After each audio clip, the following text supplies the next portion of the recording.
Hello everyone, स्वागत है एक बार फिर से आपके अपने यूट्यूब चैनल स्टेट पीसीएस सब में। हम सॉल्व कर रहे हैं करंट अफेयर। और ये जो करंट अफेयर है हम क्रॉनिकल की पतली वाली मैगजीन से सॉल्व कर रहे हैं, जो कि मंथली आती है और ये सितंबर मंथ की मैगजीन है।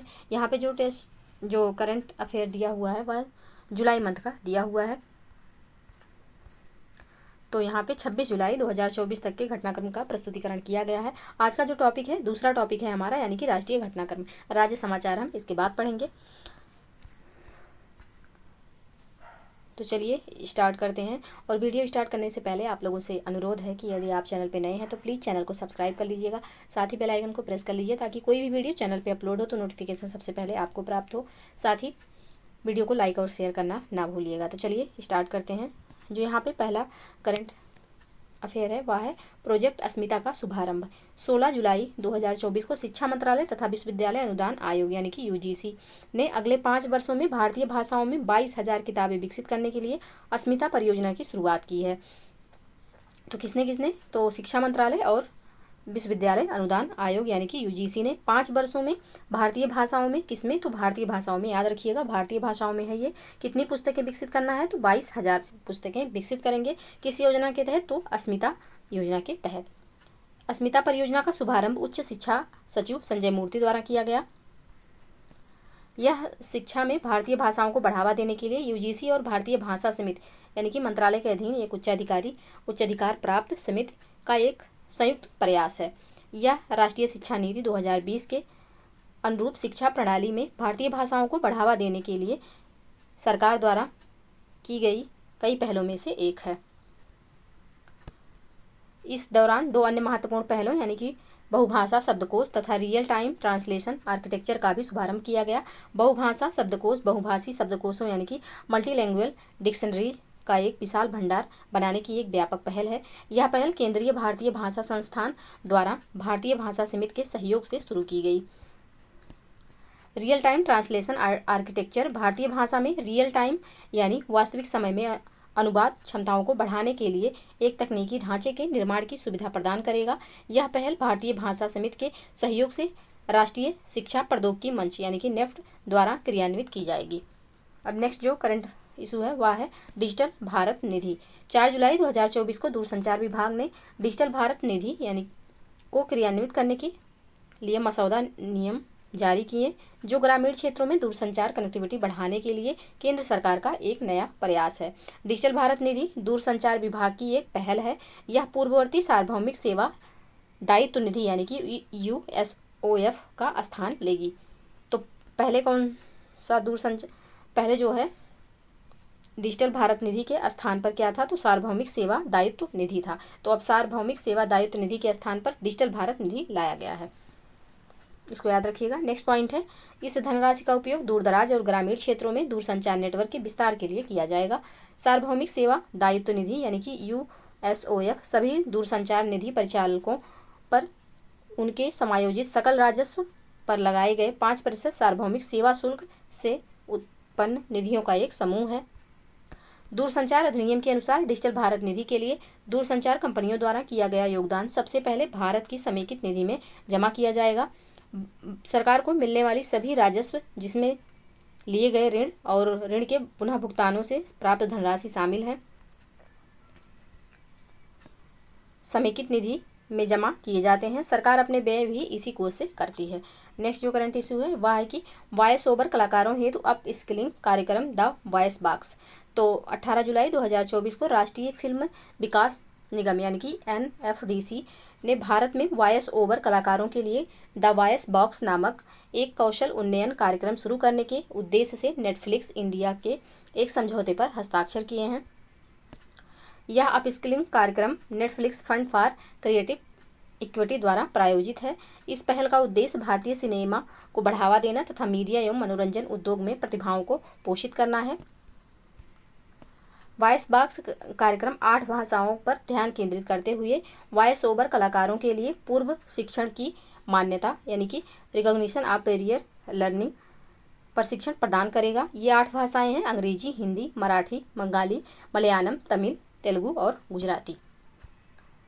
प्रत्येक बैच में अधिकतम 30 प्रतिभागी शामिल होंगे, जिनमें से कुल 210 चयन प्रारंभिक स्क्रीनिंग के माध्यम से किया जाएगा। और इनमें कम से कम 50% महिलाएं होंगी। राष्ट्रीय फिल्म विकास निगम NFDC सूचना एवं प्रसारण मंत्रालय के तहत एक सार्वजनिक क्षेत्र का उद्यम है। तो जो राष्ट्रीय फिल्म विकास निगम है यह सूचना प्रसारण मंत्रालय के तहत एक सार्वजनिक क्षेत्र का उद्यम है। भारत सरकार द्वारा राष्ट्रीय फिल्म विकास निगम का गठन जो है 1975 में किया गया था। नेक्स्ट जो है वह है CSIR एवं स्वामीनाथन रिसर्च फाउंडेशन के मध्य समझौता। तो 9 जुलाई 2024 को वैज्ञानिक एवं औद्योगिक अनुसंधान परिषद CSIR तथा MS Swaminathan research foundation MSSRF ने एक समझौता ज्ञापन पर हस्ताक्षर किए। इस समझौते पर हस्ताक्षर CSIR के महानिदेशक डॉक्टर N कैलेसेल्वी और MSSRF यानी कि MS स्वामीनाथन रिसर्च फाउंडेशन की अध्यक्ष जो हैं सौम्या स्वामीनाथन के द्वारा किया गया। इस समझौते का उद्देश्य भारत में ग्रामीण, आदिवासी और कृषक समुदायों के बीच आजीविका के अवसरों को बढ़ाना है। समझौता ज्ञापन के तहत प्रौद्योगिकी सुविधा भागीदार के रूप में CSIR अपनी प्रयोगशालाओं से कम लागत वाली, सस्ती और क्षमतावान प्रौद्योगिकियों और तकनीकी सहायता प्रदान करेगा। MSSRF भारतीय ट्रस्ट अधिनियम 1882 के तहत वैज्ञानिक और औद्योगिक अनुसंधान संगठन के रूप में मान्यता प्राप्त एक पंजीकृत गैर लाभकारी ट्रस्ट है। यह विशेष रूप से गरीब समर्थक, महिला समर्थक और प्रकृति समर्थक दृष्टिकोण के साथ आदिवासी और ग्रामीण समुदायों पर ध्यान केंद्रित करता है। अब नेक्स्ट जो करंट है वह है कि 25 जून को संविधान हत्या दिवस मनाया जाएगा। तो 12 जुलाई 2024 को केंद्रीय गृह मंत्री अमित शाह ने घोषणा की कि केंद्र सरकार ने 25 जून को संविधान हत्या दिवस के रूप में मनाने का फैसला किया है। 25 जून 1975 को तत्कालीन इंदिरा गांधी के नेतृत्व वाली कांग्रेस सरकार ने संविधान के अनुच्छेद 352 के तहत देश में राष्ट्रीय आपातकाल लगाया था, जो 21 महीने तक लागू रहा। तो आप इसको टाइम याद रखिएगा, 21 महीने तक लागू हुआ। 25 जून 1975 से लगाया गया था, इसको भी याद रखिएगा। भारत के राष्ट्रपति अनुच्छेद 352 में राष्ट्रीय आपातकाल है। अनुच्छेद 356 राष्ट्रपति शासन और अनुच्छेद 360 वित्तीय आपातकाल के तहत देश में आपातकाल लगा सकते हैं। ये दोनों आपातकाल लग चुके हैं। जो अभी तक नहीं लगा हुआ है वह है अनुच्छेद 360 वित्तीय आपातकाल, अभी तक भारत में नहीं लगाया गया है। नेक्स्ट पॉइंट है अनुच्छेद 352 के तहत राष्ट्रपति को आपातकाल की स्थिति घोषित करने का अधिकार है यदि वह संतुष्ट हो कि देश या उसके किसी हिस्से की सुरक्षा, युद्ध, बाह्य आक्रमण, आपातकाल या सशस्त्र विद्रोह, आंतरिक आपातकाल के कारण खतरे में है। राष्ट्रपति केवल केंद्रीय मंत्रिमंडल की लिखित सलाह पर अनुच्छेद 352 के तहत आपातकाल लगा सकते हैं। संविधान में केंद्रीय मंत्रिमंडल शब्द का प्रयोग सिर्फ एक बार अनुच्छेद 352 में किया गया है। तो एक बात इसको याद रखिएगा कि संविधान में अगर मंत्रिमंडल शब्द का कहीं पर भी प्रयोग हुआ है तो वह अनुच्छेद 352 में सिर्फ एक जगह प्रयोग हुआ है। आंतरिक अशांति शब्द को 44वें संविधान संशोधन 1978 द्वारा सशस्त्र विद्रोह द्वारा प्रतिस्थापित कर दिया गया था, क्योंकि आंतरिक अशांति के मुद्दे को ही लेकर के 1975 में आपातकाल लगाया गया था, तो उसी को देखते हुए कि इसका मिसयूज ना हो इसलिए अब इसको सशस्त्र विद्रोह कर दिया गया। कौन से संविधान संशोधन? तो 44वें संविधान संशोधन 1978 द्वारा। तो ये कि मतलब संविधान में केंद्रीय मंत्रिमंडल शब्द का सिर्फ एक बार प्रयोग अनुच्छेद 352 और साथ ही जो ये आंतरिक अशांति को सशस्त्र विद्रोह में बदला गया, ये दोनों पॉइंट आप लोग याद रखिएगा, इंपॉर्टेंट है। नेक्स्ट जो करंट है वह है कि राष्ट्रीय भूस्खलन पूर्वानुमान केंद्र का उद्घाटन। 19 जुलाई 2024 को केंद्रीय कोयला एवं खान मंत्री जी किशन रेड्डी ने कोलकाता में भारतीय भूवैज्ञानिक सर्वेक्षण के परिसर में राष्ट्रीय भूस्खलन पूर्वानुमान केंद्र का उद्घाटन किया। इस अवसर पर भू संकेत वेब पोर्टल तथा भूस्खलन मोबाइल ऐप का भी शुभारंभ किया गया। राष्ट्रीय भूस्खलन पूर्वानुमान केंद्र का उद्देश्य भारत में भूस्खलन के खतरे को कम करना है। NLFC सभी भूस्खलन के खतरे वाले राज्यों के लिए प्रारंभिक चेतावनी बुलेटिन जारी करेगा तथा 2030 तक देश भर में क्षेत्रीय भूस्खलन प्रारंभिक चेतावनी प्रणाली का परिचालन करेगा। भू संकेत वेब पोर्टल भूस्खलन के खतरों पर प्रासंगिक डेटा और जानकारी के प्रसार की सुविधा प्रदान करेगा तथा देश में लघु श्रेणी, मध्यम श्रेणी के भूस्खलन पूर्वानुमान की शुरुआत करेगा। अब यहाँ पे GSI के बारे में दिया हुआ है। GSI की स्थापना 1851 में मुख्य रूप से रेलवे के लिए कोयला भंडार खोजने के लिए की गई थी। इसका मुख्यालय कोलकाता में है। इसका मुख्य कार्य राष्ट्रीय भूवैज्ञानिक सूचना और खनिज संसाधन आकलन का निर्माण और इसे अद्यतन करना है।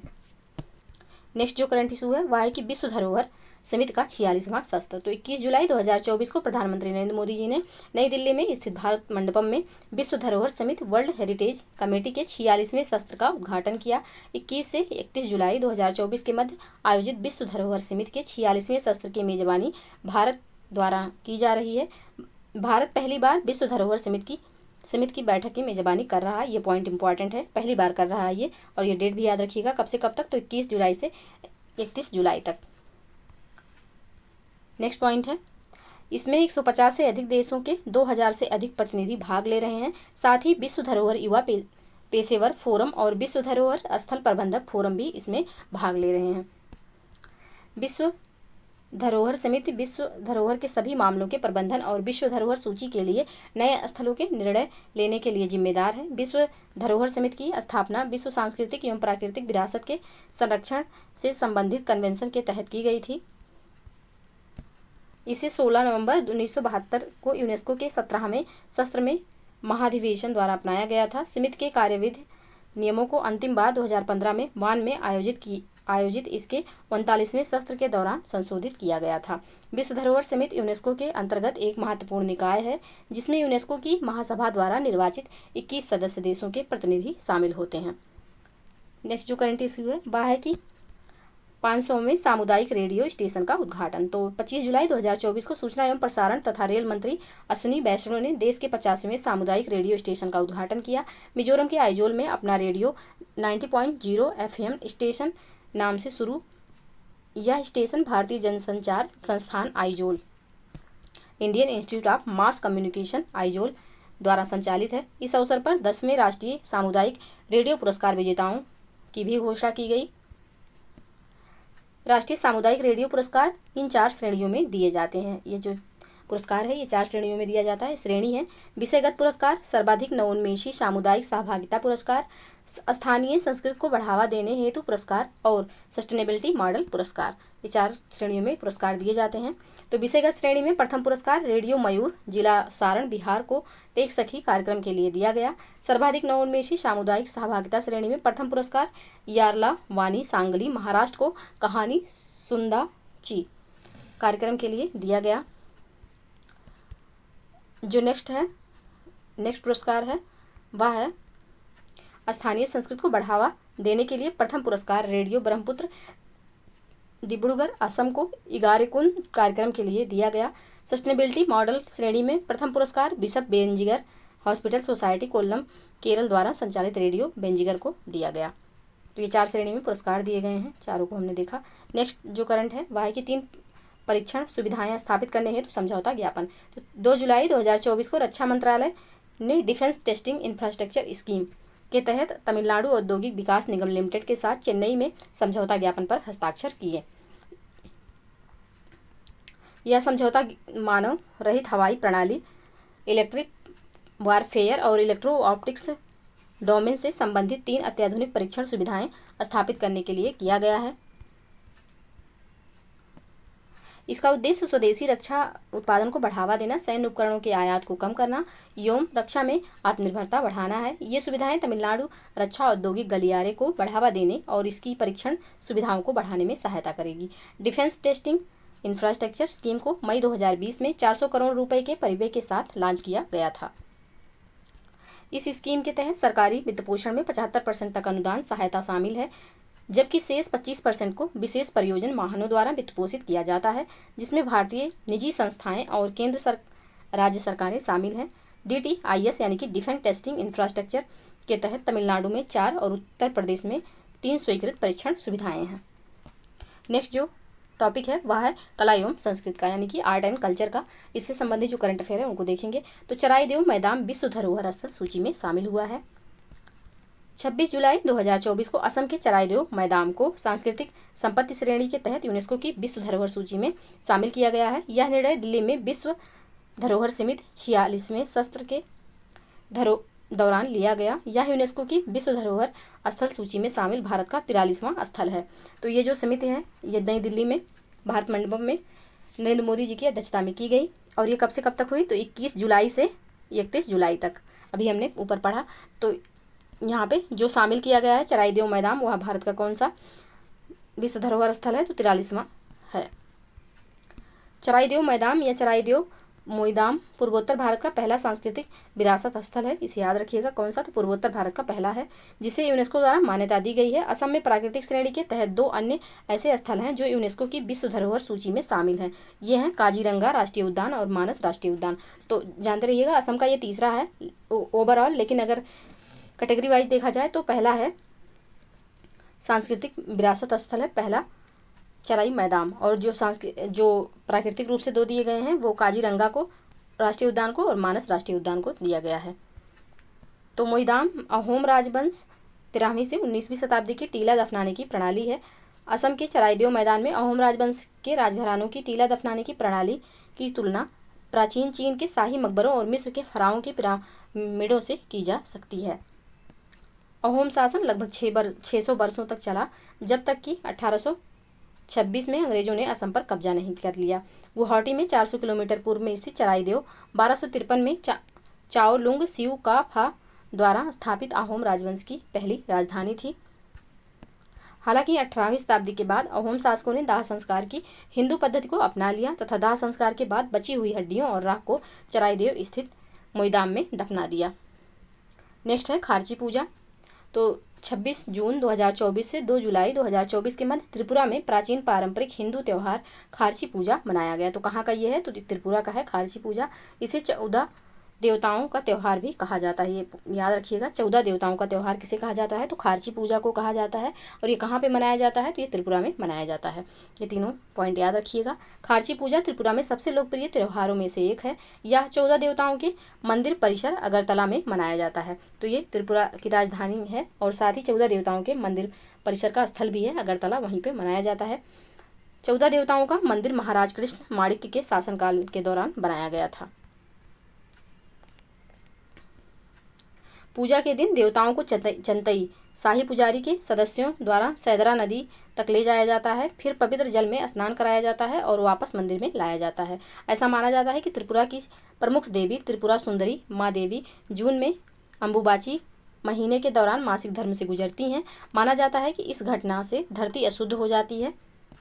खारची शब्द ख्या शब्द से बना है, जिसका अर्थ है पृथ्वी। पशु बलि भी इस त्योहार का एक महत्वपूर्ण हिस्सा है। नेक्स्ट है अभय मुद्रा। 1 जुलाई 2024 को लोकसभा में विपक्ष के नेता के तौर पर अपने पहले भाषण में राहुल गांधी ने अभय मुद्रा का जिक्र किया, जिसे आमतौर पर आश्वासन और भय से मुक्ति का संदेश देने वाली मुद्रा के रूप में समझा जाता है। तो बौद्ध धर्म में मुद्राएं आमतौर पर बुद्ध के दृश्य चित्रण से जुड़ी हुई हैं। अभय मुद्रा में दाहिनी हथेली जो होती है कंधे की ऊंचाई पर बाहर की ओर होती है, उंगलियां ऊपर की ओर होती हैं। बौद्ध परंपरा में अभय मुद्रा बुद्ध द्वारा ज्ञान प्राप्त करने के तुरंत बाद से जुड़ी हुई है। संस्कृत में अभय का अर्थ होता है निर्भयता। इस प्रकार यह मुद्रा सुरक्षा, शांति, भय को दूर करने की प्रतीक है। समय के साथ अभय मुद्रा हिंदू कला में दिखाई देती है। नेक्स्ट जो है प्रोजेक्ट परी। जुलाई 2024 में संस्कृत मंत्रालय ने विश्व धरोहर समिति के 46वें सत्र के लिए प्रोजेक्ट परी यानी कि पब्लिक आर्ट ऑफ इंडिया की शुरुआत की। परी का जो फुल फॉर्म है वह है पब्लिक आर्ट ऑफ इंडिया। इसको ध्यान रखिएगा। कौन सा मंत्रालय? तो संस्कृति मंत्रालय। विश्व धरोहर समिति का 46वां सत्र 21 से 31 जुलाई 2024 के मध्य नई दिल्ली के भारत मंडपम अंतर्राष्ट्रीय प्रदर्शनी एवं सम्मेलन केंद्र IECC में आयोजित किया जा रहा है। यह परियोजना ललित कला अकादमी द्वारा राष्ट्रीय आधुनिक कला गैलरी के सहयोग से शुरू की गई है। इस सौंदर्यीकरण परियोजना के तहत पारंपरिक कला रूपों के साथ साथ मूर्तियां, भित्तिचित्र आदि बनाए जा रहे हैं। रचनात्मक कैनवास में फड़ पेंटिंग जो कि राजस्थान की है, ये पॉइंट सब इंपॉर्टेंट है जो यहाँ पे चित्रकारी या पेंटिंग दिया हुआ है उसके बारे में बता रहे हैं, इसको ध्यान से सुनिएगा। तो जो फड़ पेंटिंग है यह राजस्थान की है। थंगका पेंटिंग सिक्किम लद्दाख से संबंधित है।